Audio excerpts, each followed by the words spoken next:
Hello students. Last video में हमने discuss किया था कि फाइल से हम लोग डेटा रीड कैसे कर सकते हैं। तो हमने दो फंक्शंस देखे थे फाइल से डेटा को रीड करने के लिए। एक था हमारा रीड फंक्शन, एक है हमारा रीड लाइंस फंक्शन। ठीक है, तो ऐसे ही इस वीडियो में हम लोग डिस्कस करने वाले हैं कि अगर हमें कोई डेटा फाइल में राइट करना हो तो वो हम कैसे कर सकते हैं। तो यहाँ पे भी हम लोग दो फंक्शंस यूज करेंगे फाइल में डेटा को राइट करने के लिए। एक है हमारा राइट फंक्शन और एक है राइट लाइंस फंक्शन।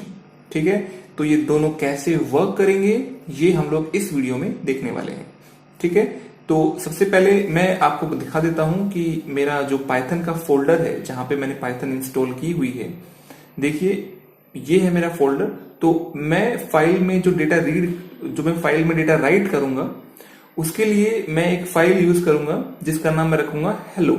ठीक है, तो देखिए यहाँ पे हेलो नाम की मेरी कोई भी फाइल यहाँ पे नहीं है। ठीक है, आपको पता है कि जब भी मैं किसी फाइल को राइट मोड में ओपन करता हूं तो उस केस में क्या होता है, इसके कुछ प्रॉपर्टीज हैं कि अगर मेरी फाइल जो मैं राइट मोड में ओपन कर रहा हूं वो मेरी पहले से मौजूद नहीं है, वैसी उस नाम की कोई भी फाइल पहले से मौजूद नहीं है, तो क्या होगा कि मेरी नई फाइल अपने आप क्रिएट हो जाएगी और जो भी मैं डेटा राइट करना चाहूंगा वो उस फाइल के अंदर राइट हो जाएगा।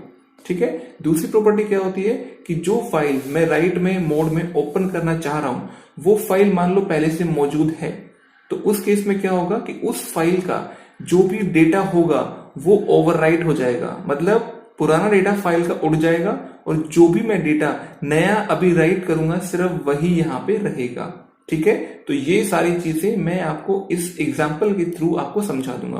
तो देखिए यहाँ पे मैं हेलो फाइल यूज करने वाला हूं, तो यहाँ पे हेलो नाम की कोई फाइल नहीं है। तो जैसे ही हेलो फाइल मैं राइट मोड में ओपन करूंगा तो ऑटोमेटिकली हेलो फाइल यहाँ पे क्रिएट हो जाएगी। ठीक है, मैं आपको वो भी दिखा दूंगा क्रिएट होने के बाद। ठीक है, तो मुझे करना क्या होगा, सबसे पहले मैं एक पॉइंटर ले लेता हूं, मान लो एफ नाम का पॉइंटर है। मैं फाइल को ओपन कर लेता हूं, ओपन। ठीक है, मैं यहाँ पे फाइल का नाम देता हूं तो hello.txt और मैं इसको W यानी राइट मोड में इसको ओपन कर रहा हूं। ठीक है, ओके, तो अब इस मेरी कोड से मेरी जो फाइल है वो ओपन हो जाएगी। ठीक है, इसके बाद मुझे क्या करना है, मुझे फाइल के अंदर कुछ डेटा जो है वो राइट करना है। ठीक है, फाइल में डेटा राइट करने के लिए मैंने आपको बताया था हम लोग दो चीजें यूज करेंगे, एक है हमारा राइट और एक है हमारा राइट लाइंस। ठीक है, तो सबसे पहले हम लोग एग्जांपल देखेंगे कि राइट के थ्रू हम फाइल में डेटा राइट कैसे कर सकते हैं। ठीक है, तो मैं यूज करता हूं f.write। ठीक है, यहाँ पे डबल कोट्स में जो भी पास करूंगा, जैसे माय नेम इज सनी। ठीक है, मैं अभी आपको इतना ही दिखा देता हूं राइट करके। ठीक है, तो मेरा जो डेटा है वो फाइल में राइट हो जाएगा। इसके बाद मैं क्या करूंगा, मैं फाइल को क्लोज कर दूंगा, तो f.close। ठीक है, आपको पता है कि फाइल को क्लोज कैसे करते हैं। ठीक है, तो ये मेरी फाइल ओपन हुई, क्लोज हुई। अब मैं आपको इसको रन करके दिखा देता हूं। तो ये मुझे सेव करने के लिए बोल रहा है, मैंने ओके किया। ठीक है, तो यहाँ पे मैं फाइल का नेम दे देता हूँ, सॉरी फाइल का नहीं, यहाँ पे मैं इस प्रोग्राम का नेम दे देता हूँ जो मैंने यहाँ पे सेव किया था। तो मान लो मैं इसका नाम देता हूँ सन।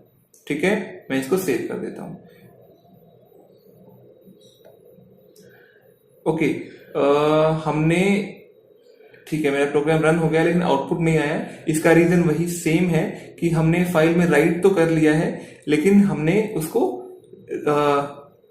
प्रिंट नहीं कराया है। तो प्रिंट करने के लिए मुझे इसको वापस से रीड मोड में ओपन करना पड़ेगा। उससे पहले मैं आपको दिखा देता हूं कि मेरा जो प्रोग्राम राइट मोड में मेरी फाइल जो ओपन हुई थी और मैंने आपको दिखाया था कि hello.txt नाम की कोई भी फाइल पहले से मौजूद नहीं है। तो इस केस में क्या होगा, देखिए मेरी फाइल यहाँ पे क्रिएट हो चुकी होगी। देखिए, ये देखिए हेलो नाम की फाइल है मेरी, ये क्रिएट हो गई है। मैं इस पर डबल क्लिक करके दिखा देता हूँ। देखिए माय नेम इज सनी, तो जो मैंने राइट किया था वो भी यहाँ पे आ गया है। ठीक है, तो मैं इसको आपको प्रिंट करके भी दिखा देता हूं। तो मैं वापस फाइल को ओपन करता हूं, तो f is equal to open, same file का नाम आएगा hello.txt, ठीक है। और मैं अब इसको रीड मोड में ओपन कर रहा हूं क्योंकि मुझे इसका डेटा रीड करके मुझे प्रिंट करना है, ठीक है। तो मैं लिखूंगा a is equal to f dot read, ठीक है। पूरे डेटा को रीड करने के लिए मैं f डॉट रीड यूज कर सकता हूं, ठीक है। अब मैं इसको प्रिंट कर दूंगा a को, ठीक है। तो पूरा डेटा रीड होके, जो भी मेरी फाइल है उसका पूरा डेटा रीड होके a के अंदर सेव हो जाएगा और मैंने a को प्रिंट कर दिया। और अब मैं वापस से फाइल को क्लोज कर देता हूँ, ठीक है। तो मेरा प्रोग्राम खत्म हो गया है। अब मैं इसको रन कर देता हूँ, ये मुझसे सेव करने के लिए बोलेगा ओके।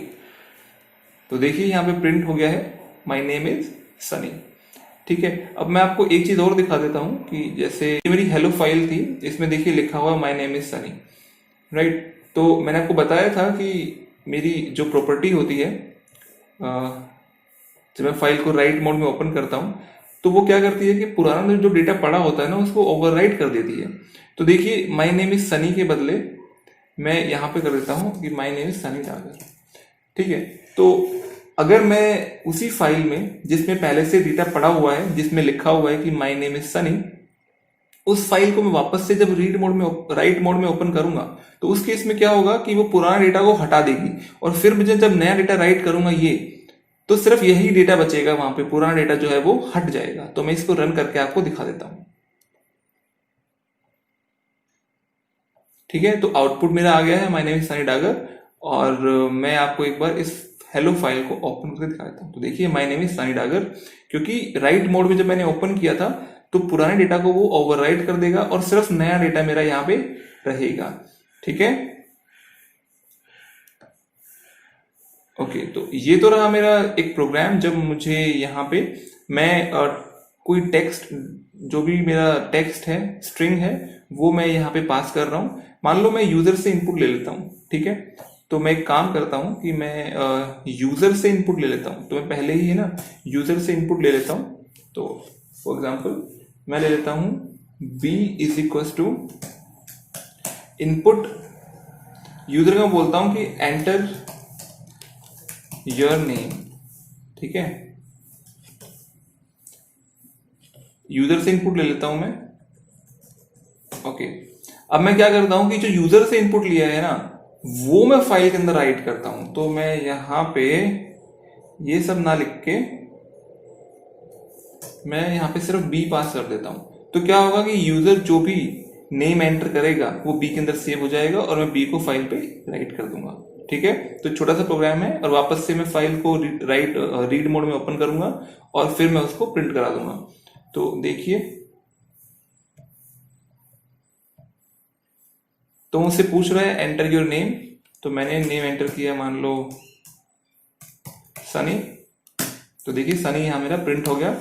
और मैं अगर आपको फाइल का कंटेंट दिखाऊं, हेलो फाइल का, तो देखिए सिर्फ सनी रह गया है। जो भी मैंने पहले दिया था उसने उसको ओवरराइट कर दिया है, ठीक है। तो आपको राइट मोड की जो प्रॉपर्टी है वो आई थिंक समझ में आ गई होगी। तो अब हम एक छोटा सा नेक्स्ट प्रोग्राम कर लेते हैं। अभी तक क्या था कि मैं सारा टेक्स्ट वाला जो डॉक्यूमेंट था, जो मेरा टेक्स्ट में है, वो मैं पास कर रहा हूं, ठीक है। अगर मुझे कोई भी ऐसी चीज पास करनी है जो टेक्स्ट में नहीं है, मान लो इंटीजर मुझे फाइल के अंदर सेव करना है, ठीक है। इसको मैं कमेंट कर देता हूं। तो मैंने पहले लाइन कमेंट कर दी है, ये रन नहीं होगी मेरी, ठीक है। तो मैं क्या कर रहा हूं कि मान लो मैंने एक c इज इक्वल टू 100 लिया है या 1000 लिया है, ठीक है। मैं इसको अपनी फाइल के अंदर जो है वो सेव करना चाहता हूं।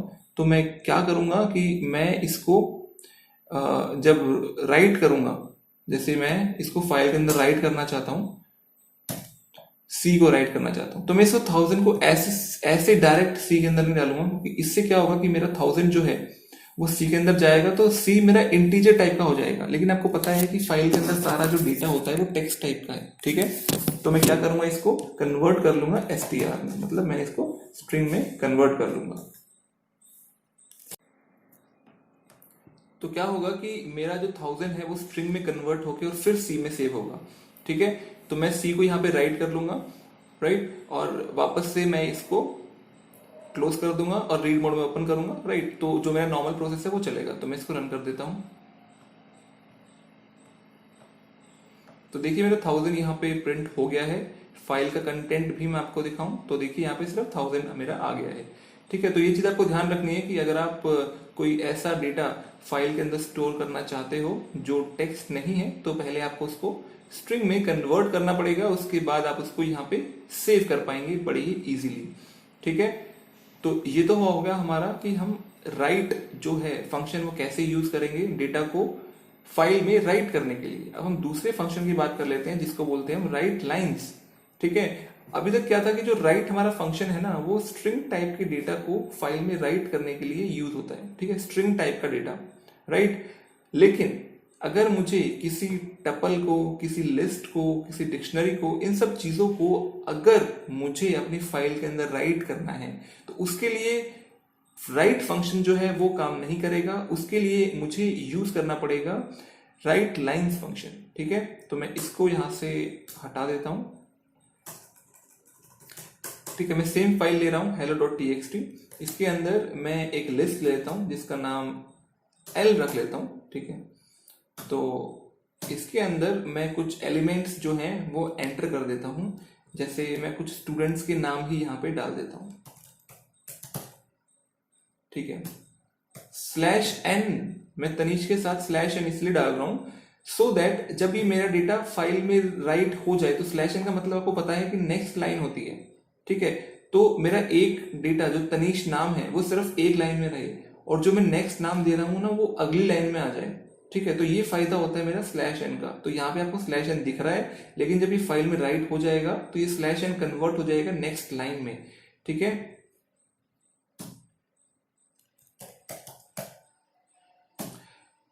ठीक है, देखो तो इसमें भी मैं /n दे देता हूं।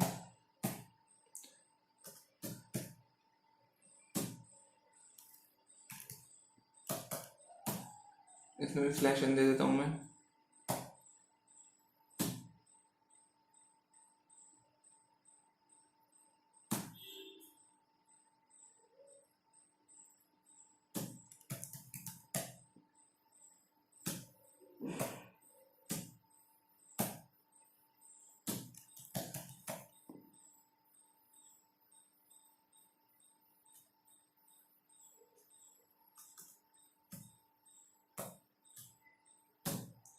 ओके, मेरा जो डेटा है वो मैंने कंप्लीट दे दिया है। ये मेरी पूरी लिस्ट जो है मेरी यहाँ पे बन गई है।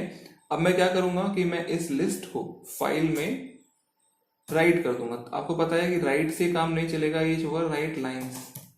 ठीक है, मुझे राइट लाइंस यहाँ पे फंक्शन यूज करना पड़ेगा लिस्ट को यहाँ पे फाइल के अंदर राइट करने के लिए। ठीक है, तो बाकी काम मेरा सेम है कि मैं फाइल को देखो सबसे पहले ओपन करूंगा राइट मोड में। ये मेरी लिस्ट है। इसके बाद मैं राइट लाइंस फंक्शन के थ्रू फाइल को राइट कर दूंगा, और इसके बाद मैं फाइल को क्लोज कर दूंगा। इसके बाद फाइल को वापस से ओपन कर रहा हूँ रीड मोड में, सो दैट मैं फाइल के कंटेंट को रीड करके मैं आपको डिस्प्ले करा पाऊं कि फाइल के अंदर क्या क्या कंटेंट है मेरा। ठीक है, तो मैं इसको रन कर लेता हूं।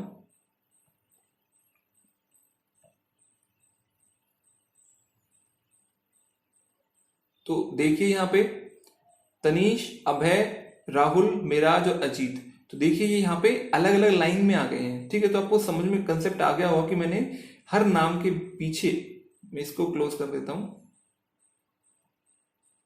ठीक है, देखिए हर नाम के पीछे जो मैंने /n लगाया था उसका रीजन यही था, सिग्निफिकेंस यही था उसका, कि जब भी मेरा ये नेम्स प्रिंट होंगे, राइट होंगे मेरे फाइल के अंदर, तो ये अलग अलग लाइन में आए। तो अगर मैं ये /n नहीं लगाता तो ये सारे एक साथ एक ही लाइन में आ जाते। ठीक है, तो ये मेरा फायदा है राइट लाइन को यूज करने का। मैं फिर बता देता हूं आपको कि राइट लाइन से क्या होता है। राइट लाइंस के थ्रू मैं अपने डेटा के को, जो मेरा लिस्ट टाइप का डेटा है, मेरा टपल टाइप का डेटा है, उसको मैं फाइल के अंदर राइट कर सकता हूं। ठीक है, तो ये सारा मेरा काम जो है ये राइट लाइंस के थ्रू मेरा हो सकता है। तो उम्मीद करता हूं कि आपको राइट और राइट लाइंस फंक्शन जो है वो समझ में आ गया होगा। स्टिल कोई डाउट है तो आप